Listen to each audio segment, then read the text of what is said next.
En esta oportunidad se nos pide plantear propuestas de solución al tema seleccionado, que es el problema social en la educación técnica y la educación humanística.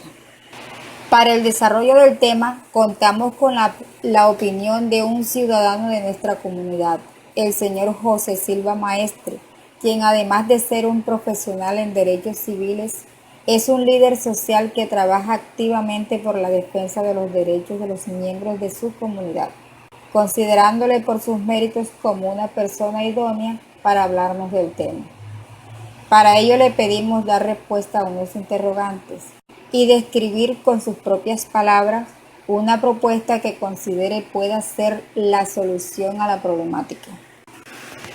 Primero comenzó hablando de los problemas sociales en una forma general y luego habló de los problemas sociales que se vive en nuestro país, considerando que uno de los principales problemas que vive Colombia es por culpa de la corrupción, la pobreza, la discriminación, la drogadicción, la delincuencia juvenil y las situaciones de los derechos humanos. Más adelante fue respondiendo cada uno de los interrogantes planteados en su orden. Primero, ¿cuál es el comportamiento del ser humano en la sociedad actual? José Silva,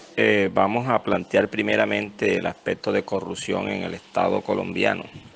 El aspecto de corrupción ha sido una práctica o costumbres milenarias donde desde los inicios de la humanidad ha sido como que una de las costumbres, se ha adoptado ya como costumbre o en la práctica del vivir diario del, del ser humano y entendido ya también como ciudadano cuando se establece la República y los estados sociales y democráticos de derecho como el Estado colombiano, han traído consigo esa en la mentalidad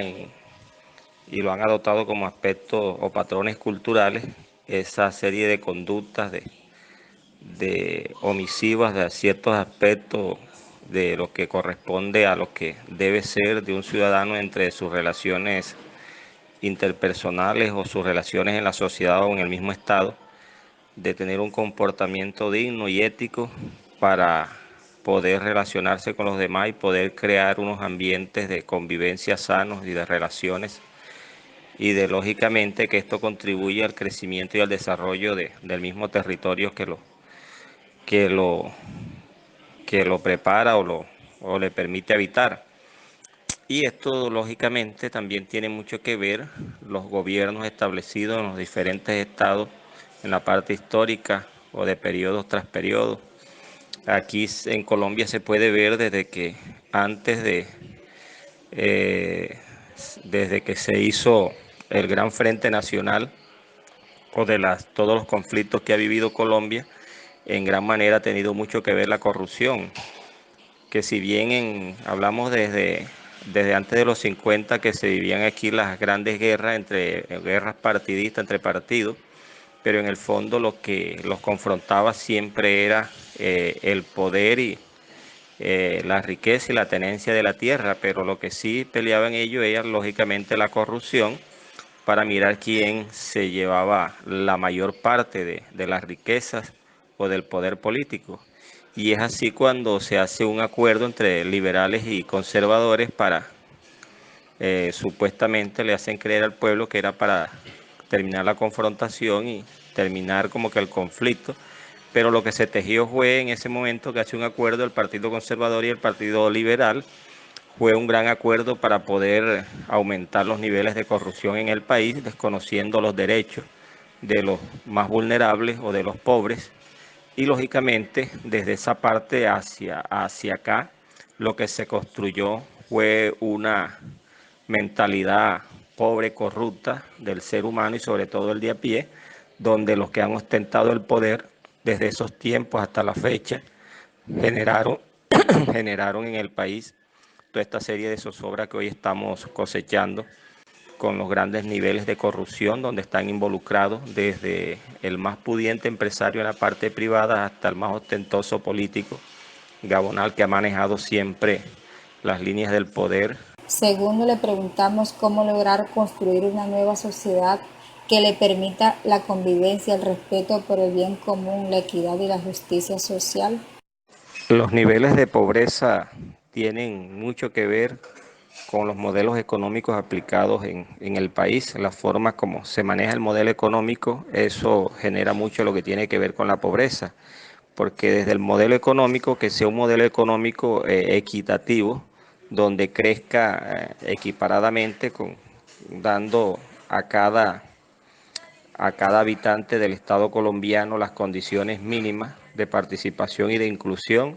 se podría decir que se genera un gran nivel de bienestar, y el gran nivel de bienestar en un país subdesarrollado, manejando las riquezas,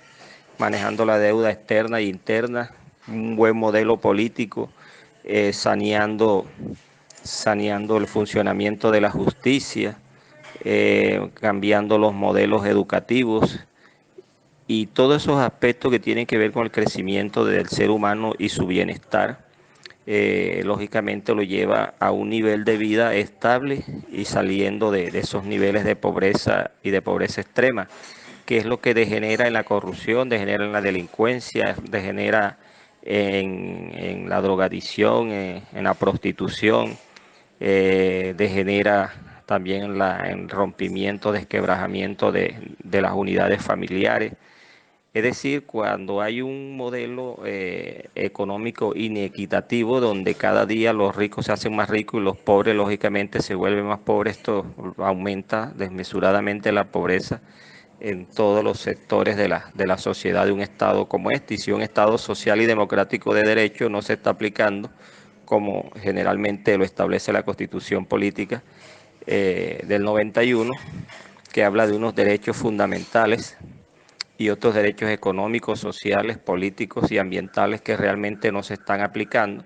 Los están tergiversando los grupos políticos, los grandes empresarios colombianos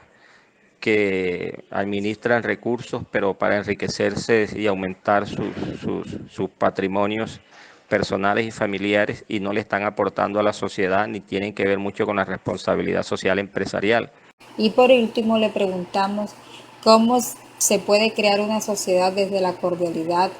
y el estado de bienestar. La situación de los derechos humanos aquí en Colombia siempre ha habido inconveniente para su aplicación y respeto, que si bien el artículo 93 y 94 de la Constitución Política, que es donde la Constitución adopta entre lo que se llama como el bloque constitucional, todos los convenios y tratados a nivel internacional que debe acogerlos Colombia,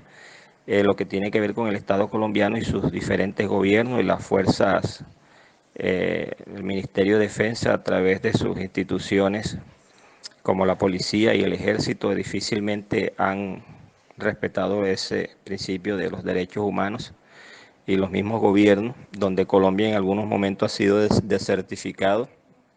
en algunos aspectos no ha cumplido con los estándares que exigen los convenios y tratados internacionales en lo que tiene que ver con derechos humanos. Ha habido casi que un desconocimiento total en la práctica, y en efecto lo estamos viendo hoy con la cantidad de líderes asesinados en el Estado colombiano, que a la fecha no se conocen los autores y el Estado no hace mucho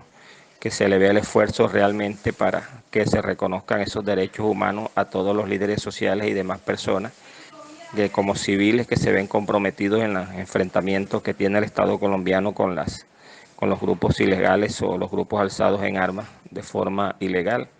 Entonces eso se puede decir de que no se están plenamente reconociendo los derechos humanos como deberían hacerse en una sociedad justa, en una sociedad, un Estado social y democrático de derecho como está establecido en la Constitución Política.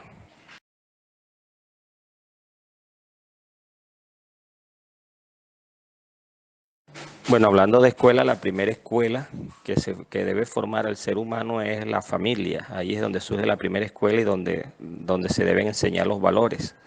que es la gran falencia que se viene presentando en el Estado colombiano, que las familias o los padres no están cumpliendo con el compromiso que les asiste realmente. La misma sociedad no está cumpliendo, que también está comprometida en la educación del ser humano. Lo dice la Constitución Política, que el Estado, la sociedad y la familia son los responsables de la educación de los ciudadanos, del colombiano, y no vienen cumpliendo esa tarea, entre eso la misma familia. Hay una gran falencia que en las familias ha faltado disciplina, ha faltado, se puede decir, carácter para enseñar al niño desde pequeño hasta en su crecimiento, porque la primera escuela, la escuela complementaria a la institución educativa es la familia, es el hogar. Ahí es donde se inicia realmente el crecimiento y la enseñanza a los valores y a los valores éticos. Ya si vemos las instituciones educativas, es la responsabilidad que tiene el Estado de brindar una educación y una educación de calidad. Vemos que los modelos educativos establecidos tampoco están dando los resultados esperados. Debe haber un replanteamiento de los modelos educativos aplicados. Debe haber mejor preparación de los mismos docentes y más comprometidos en la práctica de la enseñanza para que lógicamente podamos obtener unos óptimos resultados, y eso es un aporte valiosísimo, importante para la construcción de una nueva sociedad y la construcción de un nuevo Estado.